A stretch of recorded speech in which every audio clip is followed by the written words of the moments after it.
We'll continue, as we said, Unit 30. We're now on page 2. Didn't get so far yet.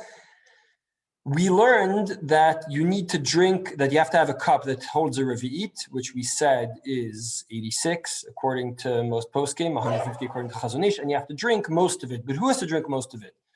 So the Bahag says, you make Kiddush and you're so excited, you order kids. This happens to me every single week. I'm making Kiddush. As soon as I finish, while I'm making Kiddush, our kids are already, give me the Kiddush wine, give me grape juice. So I get so distracted, I don't drink anything at all. Ishtelei, I forget velotayim. I don't drink the Kiddush wine. Right? They're so set on drinking that wine, that Kiddush wine, that they grab it or they beg for it, and I pass it around. I start giving other people. I didn't drink any. So I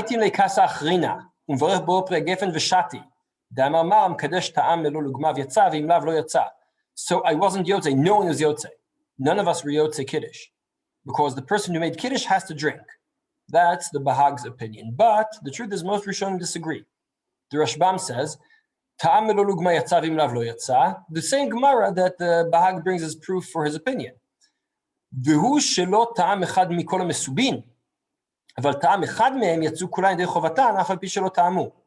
So, if the person who made Kiddush drinks and no one else drinks, they were all Yotze Kiddush, that's fine.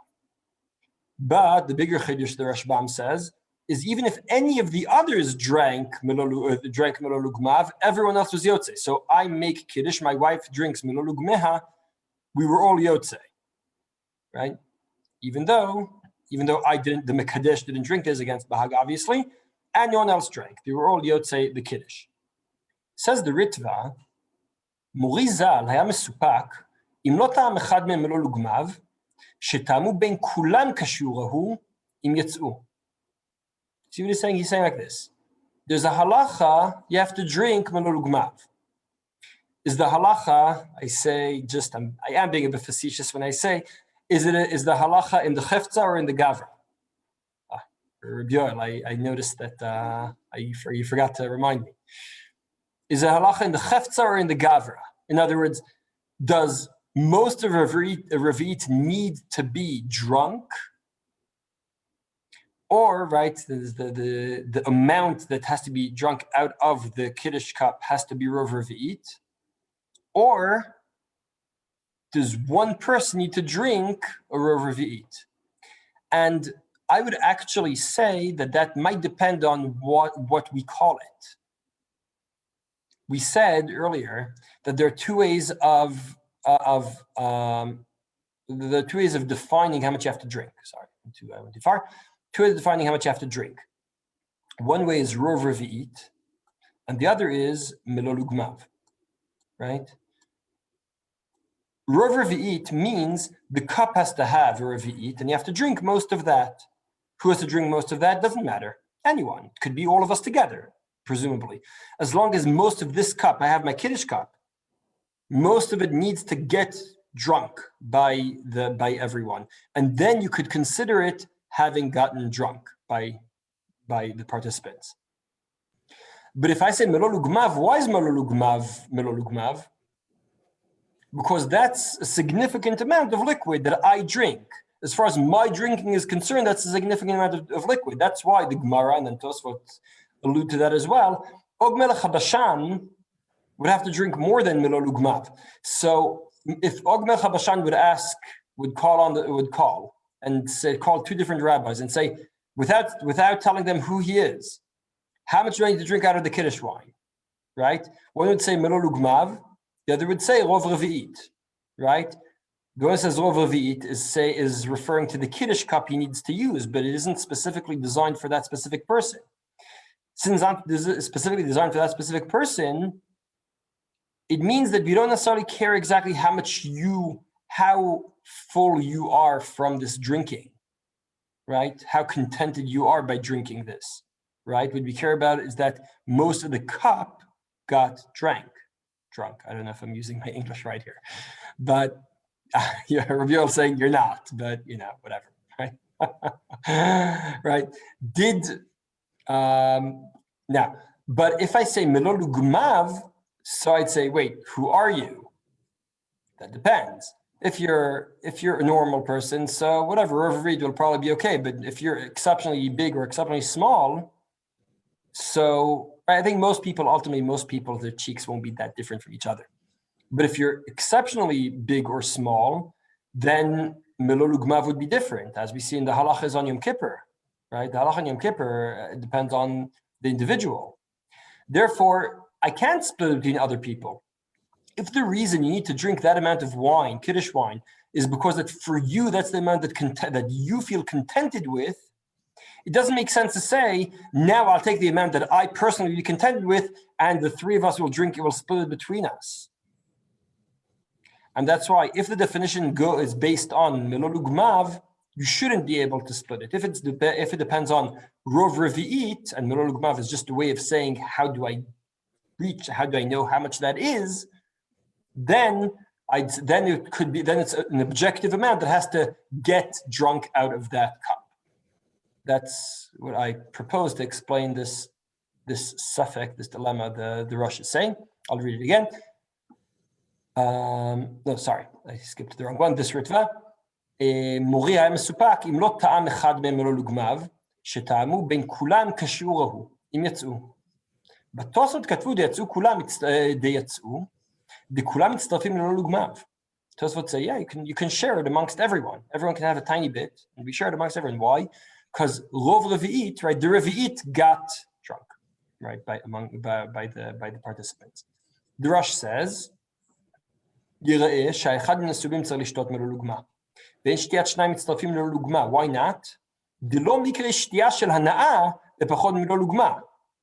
והבין שיהנה אדם מכוס של ברכה. How do we know that it's not considered a hana'adik drinking if there isn't melol ugmav? From the halachot of Yom Kippur. Why am I not chayav karet if I don't drink melol ugmav on Yom Kippur? Because it's not the Torah doesn't recognize that as drinking. And again, as we said, lehalacha we say that depends on the individual.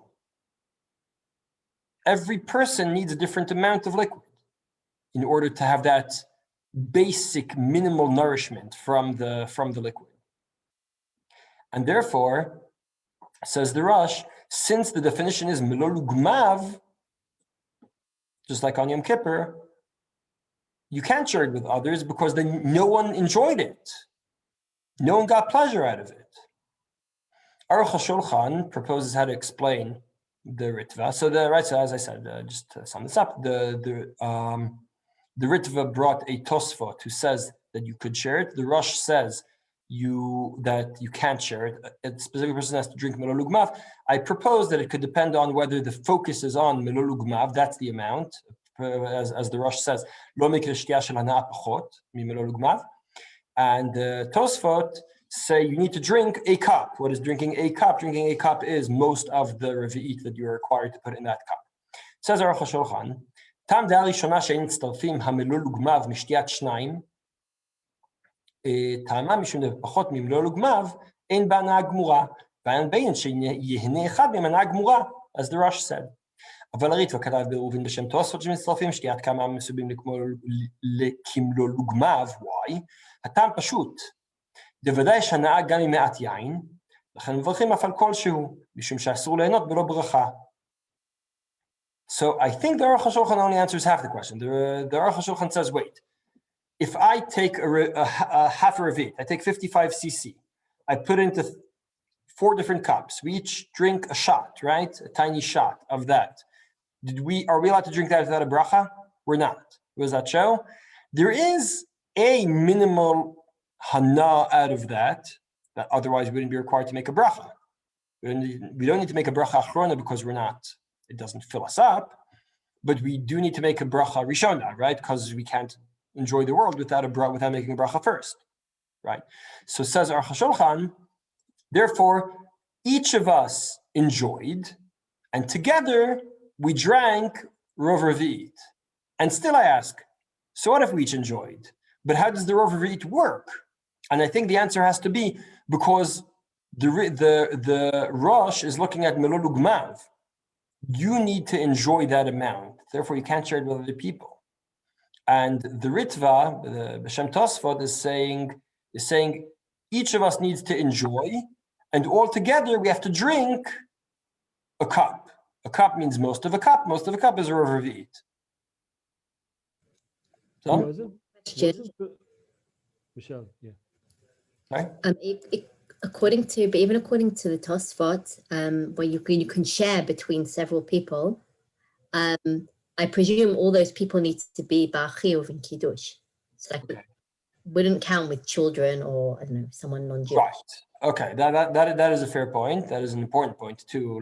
Halacha, right? When you talk about splitting amongst people, I'm pretty sure you're right. Can you remind me afterwards to make sure that, because I'm pretty sure you're right. It doesn't really make sense that you could say someone else is drinking if he couldn't motzi you with the Kiddush itself, with the bracha itself, right? So I think you're right about that. So there's relevant more like in the Kiddush and Shiur, or if you're making Kiddush with a few friends.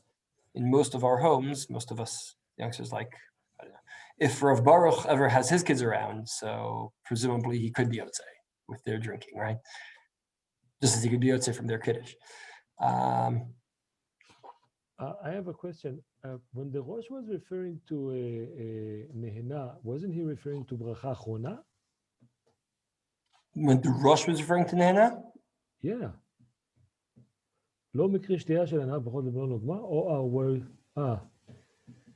so for the Rosh פחות ממלון לא לוגמה, but wouldn't he even have to say ברכה ראשונה? No. You make a bracha rishona. No. בין שיהנה אדם מכוס של ברכה, it's a forward. He's not saying you don't need to. No, he means kos shel bracha in this sense over here. Kos shel bracha tzarich sheyeh b'or v'revit. Kos shel bracha is any cup that you make, right? If you make at a wedding, at a bris, on Shabbos, right? Mm-hmm. All those kosot shel bracha mean a kos that you make another bracha, not only ber gefen. Kos shel bracha means a kos that you make at least two brachot on, right? He's gonna say. Right, you make the bracha of Kiddushin and also the bracha of Ber Gefen. The bracha of the 7 brachot, which include also Ber Gefen, right? Also Shabbos, Kiddush on Shabbos as well, right? You make, right?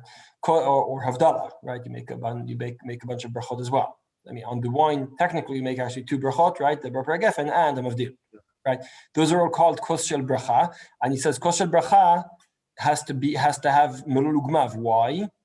Because you need to have pleasure. Now, why did they say you have to have melol ugmav? What's the reason of saying, well, why melol ugmav? Because we know that's called hana'ah based on Yom Kippur. Otherwise, it's not. The Torah doesn't recognize the fact you're not chayav karet means the Torah doesn't recognize that as a hana'adik drinking. So Aruch HaShulchan says, well, hana'ah, you have for many amount of wine, and there's another requirement of having the rov revi'it. The Igor Moshe also says something that I think, let's see what he says. Kimlo lugmav, מכיוון שיטובי דעתה בשתייה לאיש אחד, נחשב כששתו סך זה מהכוס, שתייה חשובה, אף ששתו זה 2 או 3 ויותר, והנאה בעלמא העיקה גם בפחות מכלול לוגמיו, כי זה כתב ערוך השולחן, וגם לדעתי, כשישתו רביעית, מצטרפים לכולי עלמא. So, before this, I think he wants to continue the same line as the Rosh, and as afalani l'raglav. How can I argue with Rav Moshe Feinstein? But it seems to me like he's fighting a losing battle here. In other words, if he's trying to argue on the Rosh's terms and say why you have to drink melol ugmav, because as I said, yituvei data, right? That's the amount you feel contented with, and that's why you're not to drink that on Yom Kippur, right? That's why that's the significant amount of drink. And the next step is to say, but who said you can't split it amongst yourselves, right? But it's very hard for me to see the logic behind that as well. You see what I'm saying? It's very hard for me to understand how that works. Because if the focus is on, as long as the focus is on Yituvei Data, as long as the goal is that you'll drink an amount you feel contented with, it seems hard to me to justify that not one person will be a person who drinks the amount that you have to be contented with. I think it's very hard to argue with the Rosh about that. He really does make more sense, right? That's why I prefer from Rav Moshe's focusing, staying with the melol ugmav, and the Yituvei Data, and saying, and still the Yituvei Data amount you can split amongst people. It seems a bit of a kvetch to me. After apologizing to Rav Moshe, I think it's easier to explain that really the real amount is you have to drink a revi'it. Revi'it, you have to have a cup of revi'it. In order to recognize you drank a revi'it, you have to drink a rav revi'it. So that's the amount. Now I ask, how do I know how much a revi'it is? I sit there with the scale. How am I going to know how much it is? I'm on Shabbos, the kids are fighting, whatever. I just want to make Kiddush already. I can bring my scale and start measuring how much that is. So they say, well, if you drank Melol Ugmav, you know that's probably rav revi'it. In most cases, you drank Melol Ugmav, you drank most of a revi'it. So Melol Ugmav is just a way for us to know. That's right. That's as Tosfot said over here, right? So is the Melol Ugmav, I'd say, is that a siman or a siba, right? You have to drink Melol Ugmav because that's the amount you feel contented with, and that's right. That's what fulfills you, right? That's a significant amount, a significant enough amount for you. Is that the point? Or is really the point is drinking Gruba de Casa, but most people don't have a scale and they're going to try to figure out how much is 50, 55 cc. So we say drink Melol Ugmav, then you know you had enough. Melol Ugmav is just a siman. It's just a way of measuring on the spot, but it's not the essential aspect of it, right? It seems to me that when you argue, if you want to argue the essence of Melol Ugmav, you're going to lose to the Rosh, because really lo mikri shtiya shel ana pachot Melol Ugmav, and that you have to have one person drink it. And that's why I find it hard to the Aruch HaShulchan and Rav Moshe. I think it's hard to explain them unless they explain what they're saying. Unless you assume really you should be drinking rov revi'it, because that's on the chefza, because the cup needs to have most of the revi'it drunk out of it. I think Rav Moshe does allude to that later on. If I take the full revi'it and I split it amongst 20 people, how much is each person getting? About 4.5 cc. And still he says, then everyone would agree it's okay. Why? 4.5 cc, that's nothing. Why is that okay, l'kulei alma? Because we drank a full cup. No one got proper nourishment, but we all had hana, in the sense we have to make a bracha rishona, right? And amongst us all, you drank a full cup. So once again, I think we're going on the object. Once he says that, it's based on the object, not on the subject, right? The object of the cup of wine got drunk, as opposed to the subject of the person who is drinking got proper pleasure out of it. So that's what I want to say about the machloket, whether you can split the wine amongst yourselves. Just a final point about this. The Rosh says that still, although everyone is yotze, if one person drinks, everyone is yotze, no one has to drink. New mitzvah lishtot. Why is there a mitzvah to drink? I actually answered this earlier this evening. Why is there a mitzvah to drink?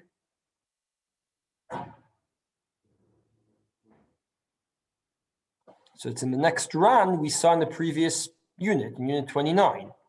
Kiddush Adorat is Laila David B'Knisato, right? The day Kiddush, the second reason we said over there, לפי שאין אומרים שירה אלא על היין, כיוון שהם מברכים על היין בתחילה, שלא כדי לשאר סעודות, אבל כן שירה ושבח קדושתו של יום. So wine needs to be part of your seudah, because that's the shir v'shevach k'dushato shel yom. And that's the proper way of having Seudat Shabbat is by having wine accompany it.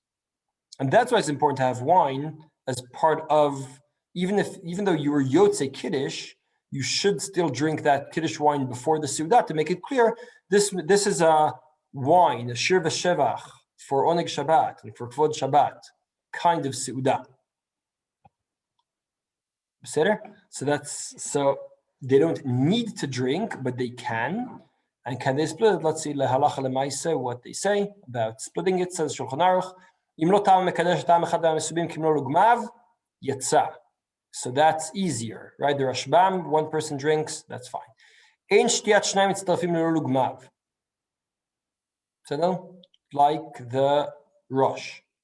Mikol makom mitzvah mivchar sheitamu kulam. still everyone should drink some, as we saw in the Rosh and the Ran, just right over there. יש אומרים, שכיוון שבין כולם טעמו כמלוא לוגמיו יצאו, לשתיית כולם מצטרפת לכשיעור, as the Ritva said בשם תוספות. גאונים סוברים the Bahag, שאם לא טעם, for example, right, the Bahag was on an example out of the גאונים, who says, שאם לא טעם מקדש לא יצא. וראוי לחוש לדבריהם, it really is best for the person who made Kiddush to drink, to Yotzei all opinions. Rav Moshe says, כמדומני שנוהגים להקל שמצטרפים. Aruch HaShulchan says that lahalacha, that you could split the rov revi'it amongst yourselves. Let's have just a final look at the Shemat Rakil Chata and the Yalkut Yosef, the Ashkenazi Psak, presumably, and the Sephardi one. לכתחילה ישתה מקדש בעצמו שיעור כמו לוגמיו מן היין, as the Geonim said, ולא ייתן לחברו לשתות במקומו, וגם לא יתחלק כמו שתיית שיעור זה של לוגמיו של יין. Now, מי שעושה לכתחילה should do the Geonim, as seems to be the Psak in the Shulchan Aruch as well. בדיעבד, יצא ידי חובה אף אם מתחלק עם חברו כשיעור מלא לוגמיו. ובדיעבד, so note the diavads here. The second diavad is the person who made Kiddush should drink some, and you can share that 55 cc with the next person next to him. B'diavad, not in Corona times, of course. B'diavad, גם אם לא טעם מקדש כלום, ואחד המסובים שתה כמלוא לוגמיו, ואפילו אם שתו אחדים מהמסובים שהתכוונו לצאת ידי חובה בשמיעת הקידוש מפי המקדש, והם שתו יחד כמלוא לוגמיו ויצאו כולם ידי חובתן. So the next diavad is where the person who made Kiddush does not drink at all, and either someone else drinks melo lugmav, or if everyone shares. It's just interesting, the hierarchy changed, right? In the Shulchan Aruch, he says it's best to drink when the Mekadesh, the person made Kiddush to drink everything. His second-rate opinion is one person drinks everything, a full amount, and the Yeshomrim, the third level, I'd say, is if everyone shares. I find it interesting. He changes the hierarchy and says, right, Geonim, of course, are always going to be the best. But sharing, the person who makes Kiddush, sharing with the next person is the next level of Diavad. And everyone splitting or one person drinking everything is on par, right? Just interesting that he, right?